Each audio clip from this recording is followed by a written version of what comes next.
E aí, na boa? Estudando por Enem? Vamos relembrar de um movimento muito importante que é o movimento conhecido como lançamento oblíquo. O termo lançamento já me indica que será um corpo com velocidade inicial.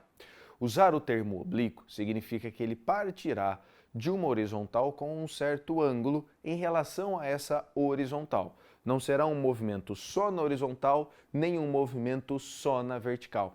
Nós dizemos que o lançamento oblíquo, que tem uma trajetória característica, que é uma parábola, ele possui um movimento composto, pois nós podemos avaliar tanto a direção horizontal desse movimento quanto a direção vertical. Quando fazemos essa separação, podemos classificar cada movimento de acordo com o que acontece com cada componente da velocidade durante essas direções. Olhando primeiramente para a direção horizontal, é importante lembrar que não temos nenhuma alteração do valor da velocidade. Então, na horizontal, a componente que usaremos para fazer essa análise não se altera durante o movimento. Sendo assim, consideramos o movimento como sendo um movimento uniforme na horizontal.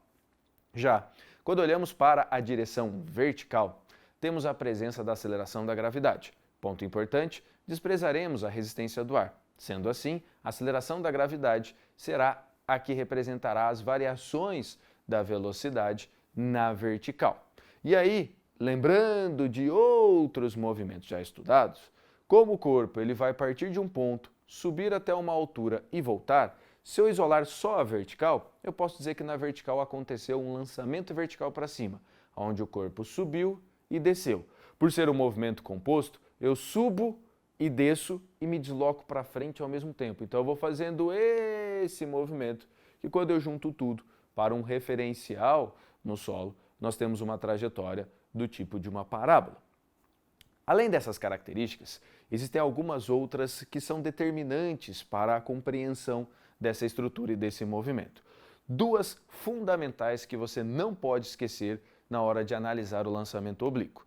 Uma é justamente a condição que nós temos na altura máxima desse movimento. Na altura máxima desse movimento é o ponto onde o corpo não consegue mais subir.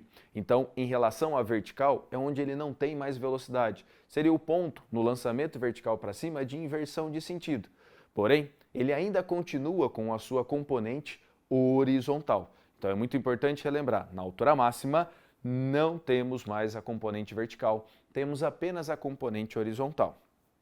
Outra característica importante, claro, de movimentos nivelados, que são aqueles movimentos onde eu parto de um ponto do solo e retorno na mesma horizontal, é que o tempo de subida se torna igual ao tempo de descida, uma vez que a aceleração é constante durante o movimento. Bem lembrado, relembrando essas características, podemos então agora partir para uma análise de toda essa estrutura num esquema. Gostaria que você me acompanhasse na tela. Perceba o nosso objeto, que será lançado com sua velocidade inicial, que tem um certo ângulo em relação à horizontal.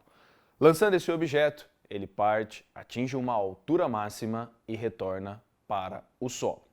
Olhando para esse movimento, podemos primeiramente colocar dois eixos que vão nos ajudar a orientar as características desse movimento, o eixo vertical e o eixo horizontal.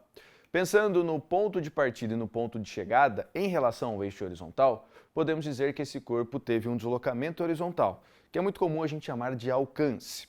Olhando para o ponto mais alto que ele atingiu e a referência horizontal, podemos dizer que ele atingiu a altura máxima. Lembre-se que para a vertical, a aceleração da gravidade é a aceleração desse movimento. Para poder estudar separadamente, é importante que a gente conheça a decomposição da velocidade inicial. A componente Vx, ela está aí com um certo ângulo em relação a V0. Portanto, podemos escrever sua componente como sendo V0 cosseno de θ. A componente y, que é chamada de V0y, uma vez que ela vai sofrer mudanças de valor ao longo da trajetória, vai ser descrita como V0 vezes seno de θ. Escrevendo através de relações, na altura máxima, Vy se tornou zero. Então eu posso representar a componente Vx na altura máxima. É a única que existe. E para fechar, lembre-se que no movimento nivelado como esse, o tempo de subida é igual ao tempo de descida. Então, o tempo total que permanece no ar é 2 vezes o tempo de subida ou 2 vezes o tempo de descida. Lançamento oblíquo merece um estudo muito delicado pela sua alta complexidade. Boa prova!